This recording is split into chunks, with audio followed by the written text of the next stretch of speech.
जो इंसान सफ़र का आनंद लेना सीख जाता है, मंजिल को प्राप्त करना उसके लिए बहुत आसान हो जाता है। नमस्कार, जय हिंद। जीतने वालों को मेरा सलाम और जीतेगा वही जो विश्वास करेगा। हिंदी साहित्य इतिहास व्याख्यात्मक रूप से प्रश्न देख रहे हैं हम रोज़ाना। प्रयास करते हैं कि व्याख्या इस प्रकार से करवाई जाए कि अगर सीधे सीधे प्रश्न, हालांकि सीधे सीधे प्रश्न भी आने की प्रबल संभावना है, नहीं तो व्याख्या के अंदर से आपको परीक्षा के अंदर प्रश्न है जो देखने को मिल जाएंगे।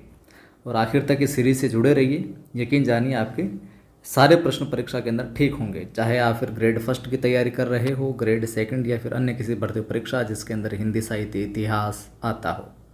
पहला सवाल आपसे पूछा जा सकता है कि विद्यापति किसके आश्रित कवि थे। कई बार आया है, विद्यापति किसके आश्रित कवि थे? राज सिंह के, नर सिंह के, शिव सिंह के या फिर कीर्ति सिंह के? बताइए।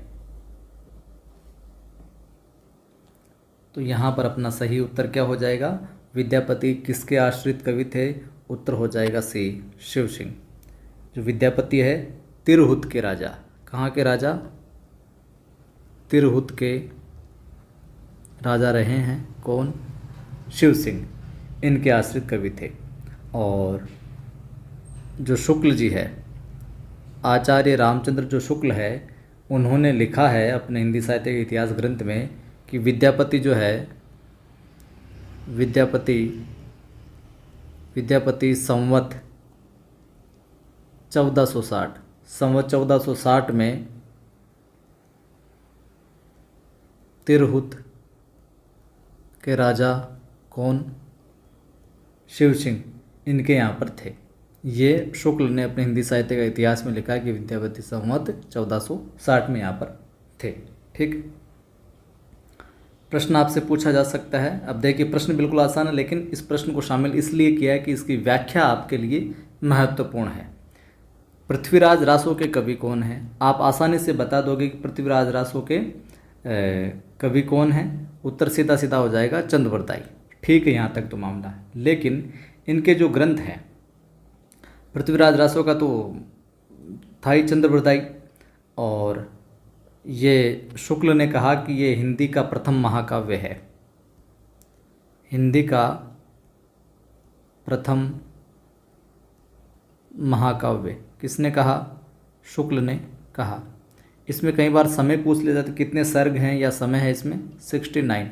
अब आपको ध्यान में रखना है, ये कोर्ट में भी पूछा जाता है। जो बीसल देव हैं, बीसल देव रासो, कवि कौन है इसके? नरपति नाल है। ठीक है,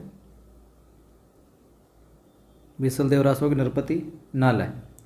यहाँ पर जयशंकर प्रसाद का कौन सा है प्रसिद्ध? कामायनी। जायसी का कौन सा है प्रसिद्ध? पद्मावत। ठीक है, चलिए। प्रश्न आपसे पूछा जा सकता है, पृथ्वीराज किसके प्रति अनुरक्त था? पृथ्वीराज किसके प्रति अनुरक्त था? प्रेम में था, राग में था? पद्मिनी के, कमलिनी के, संयोगिता के या फिर चंद्रिका के? तो यहाँ पर अपना उत्तर क्या हो जाएगा? पृथ्वीराज जो था वो संयोगिता के अनुरक्त था, राग में था। सी विकल्प ठीक होगा। और पृथ्वीराज की जो वीरता है और जो प्रणय कथा है, इसी बात को आधार बनाकर चंद्रवरदाई ने क्या रचा था? पृथ्वीराज रासो की रचना है जो की थी। जबकि जो यहाँ पर पद्मिनी नाम आया है, ये जायसी कृत जो पद्मावत उसकी नायिका है, पद्मावत की नायिका। और पद्मावत किसका? जायसी का। और समय कितना है उसका? आप कमेंट करके बताना। ठीक है, इसका पद्मावत का। परीक्षा में आपसे प्रश्न पूछा जा सकता है, बहुत अच्छा सवाल है, कि निम्नलिखित में से किसका संबंध सिद्ध साहित्य से नहीं है? तो यहाँ पर इस बात से हमें, इस प्रश्न से हमें ये भी ज्ञात होता है कि परीक्षा के अंदर किस साहित्य से संबंध रखने वाले कौन कौन से कवि हैं, किस काल से संबंध रखने वाले, मतलब आदिकाल से या भक्तिकाल, रीतिकाल या फिर सिद्ध साहित्य, नाथ साहित्य, किस साहित्य से संबंध रखने वाले कौन कौन से कवि हुए हैं, उनको नाम भी उनके पर्टिकुलर एरिया क्षेत्र के अंतर्गत हमें ध्यान रखने की भी आवश्यकता है। इस प्रकार से भी सवाल आते हैं। अब तो निम्नलिखित में से किसका जो संबंध है वो सिद्ध साहित्य से नहीं है? सरहपा का, कुकुरिप्पा का, शबरप्पा का या फिर गोपीचंद्र का? तो निम्नलिखित में से किसका संबंध सिद्ध साहित्य से नहीं है? सीधा सा उत्तर हो जाएगा डी। किसका? गोपी चंद्र का नहीं है। ठीक है, गोपी चंद्र का जो संबंध है वो सिद्ध साहित्य से नहीं है, जबकि जो तीनों के तीनों है इनका संबंध सिद्ध साहित्य से है, सरहपा, कुकुरिप्पा, शबरपा।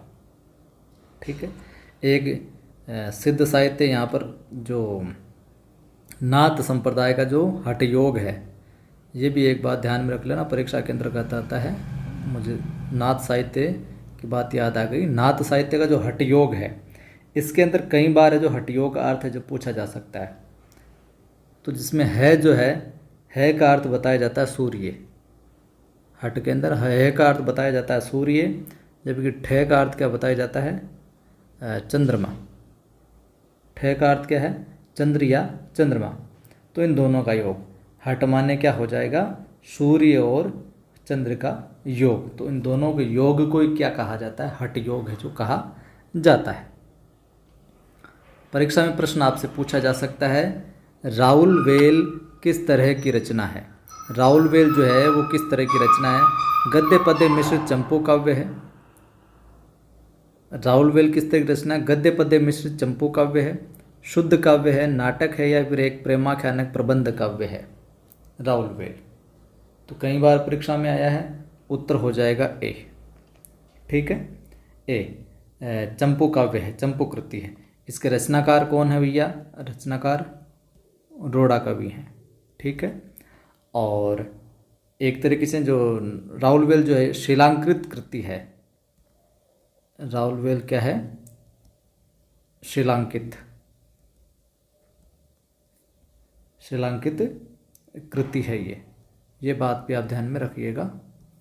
अब रोड़ा कवि और राउल वेल ये पूछा जाना, चंपू काव्य पूछा जाना बंद हो गया, और शिलांकित कृति है ये बात है जो पूछी जाने लगी है आजकल। चलिए अगला सवाल है, हिंदी के किस इतिहासकार के मत अनुसार शालिभद्र सूरी हिंदी के प्रथम कवि हैं? शालिभद्र सूरी हिंदी के प्रथम कवि हैं, ऐसा हिंदी का कौन सा इतिहासकार है जो कहता है? डॉक्टर गणपति चंद्र गुप्त, डॉक्टर नगेंद्र, डॉक्टर रामकुमार वर्मा या फिर डॉक्टर धीरेन्द्र वर्मा? तो बताइए क्या उत्तर हो जाएगा? तो यहाँ पर साथियों अपना उत्तर हो जाएगा क्या? ए, डॉक्टर गणपति चंद्र गुप्त अपने कहते हैं क्या कि शालिभद्र सूरी जो है हिंदी के प्रथम कवि हैं, ये प्रथम कवि के रूप में इनको स्वीकार करने वाले हैं। देखिए मेरा प्रयास आपको अच्छा कंटेंट देने का, आप भी वीडियो को हमेशा लाइक किया करें, शेयर किया करें, और जो पहली बार देख रहा है कोने में जो सब्सक्राइब है ना उसको सब्सक्राइब पर क्लिक कर लें, घंटी पर क्लिक कर लें ताकि हर वीडियो की सूचना मिलती रहे। तो गणपति चंद्र गुप्त साहब ने तो कह दिया कि भैया मेरे अनुसार तो शालिभद्र सूरी है जो हिंदी का प्रथम कवि है, लेकिन अलग अलग विद्वानों ने अलग अलग माना है। जो डॉक्टर अपने राहुल सांकृत्यायन है, पहले मैं इधर और लिख देता हूँ, राहुल जो सांकृत्यायन है, राहुल सांकृत्यायन ने कहा कि भैया जो सरहपा है, राहुल सांकृत्यायन ने कहा कि जो सरहपा है वो हिंदी का है जो प्रथम कवि है। वहीं डॉक्टर रामकुमार वर्मा ने कहा कि नहीं भैया मैं तो तुम लोगों की बात से सहमत नहीं हूँ, मेरे हिसाब से तो कौन है? स्वयंभू जो है वो पहला कवि है। कौन है?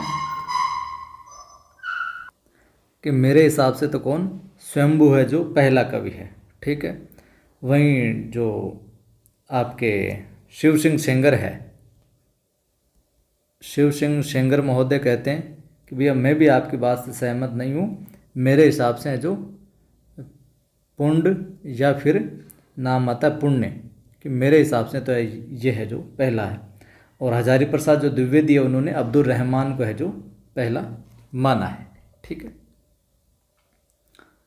प्रश्न आपसे पूछा जा सकता है कि निम्नलिखित में से कौन सा कवि आदिकाल से संबंधित नहीं है? कौन सा कवि है जो आदिकाल का नहीं है? अमीर खुसरो, विद्यापति, हेमचंद्र या फिर गदाधर भट्ट? तो नाम देखते ही आप है जो इसका उत्तर कर दोगे आसानी से। गदाधर भट्ट जो है ये आदिकाल से संबंधित कवि नहीं है। ठीक है, ये दक्षिण के ब्राह्मण थे और तेलंग देश आंध्र प्रदेश के हनुमानपुर से हैं जो उत्तर भारत में जो आए थे। ठीक है, तो ये थे अपने आज की कक्षा में कुछ महत्वपूर्ण प्रश्न। अपनी एप्लीकेशन नवसृजन क्लासेज प्ले स्टोर से आप इंस्टॉल कर लीजिए, नवसृजन क्लासेज नाम से, डिस्क्रिप्शन में भी लिंक है।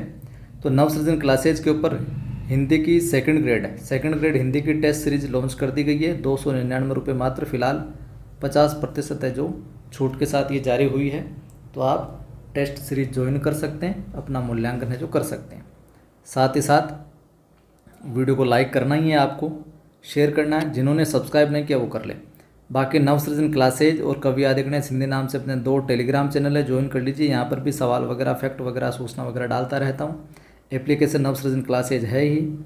अपने नज़दीकी बुक स्टोर पर आपको सेकंड ग्रेड हिंदी की 1 लाइनर बुक भी मिल जाएगी। नहीं मिले तो आप पायल बुक हाउस, उनको बोलना कि पायल बुक हाउस जयपुर से मंगवा कर देते, फिर भी नहीं मिले आपको तो आप सीधा मुझसे मंगवा सकते हैं। 86 19 73 87 34, 86 19 73 87 34 पर आप व्हाट्सअप कीजिए। कैसे क्या मिलेगी सारी डिटेल आपको बता दी जाएगी। जय हिंद, फिर मिलता।